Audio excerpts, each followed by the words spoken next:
দেখো বন্ধুরা, আজকে আমরা সাবুর পাপড় দিচ্ছি। তোমরা দেখো কীভাবে দিচ্ছি। পাপড় দেওয়ার কোনো ব্যাপার নয়, ইজি ব্যাপার। সেটা নিজের উপর নির্ভর করছে কীভাবে দেবে।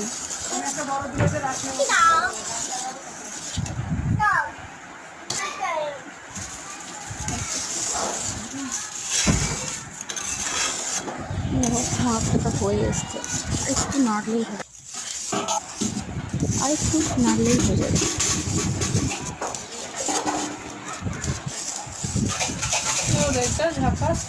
জানি না এরকম এভাবে ঢেলে নিচ্ছে, খাওয়ার সঙ্গে সঙ্গে ঢেলে নিতে হবে।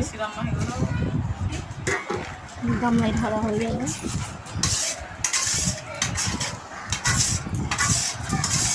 এরপর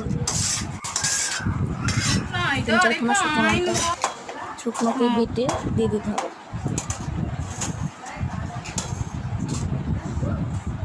শুকনো লঙ্কাটা দিয়ে দেখতে সুন্দর লাগে, ভালো লাগে দেখতে। পাঁপড়টা সুন্দর হয় যখন ভাজা হয়, তখন কালারটা সুন্দর খেতেও বেশ টেস্টি হয়। দেখো রান্নার পর এতটা হয়েছে।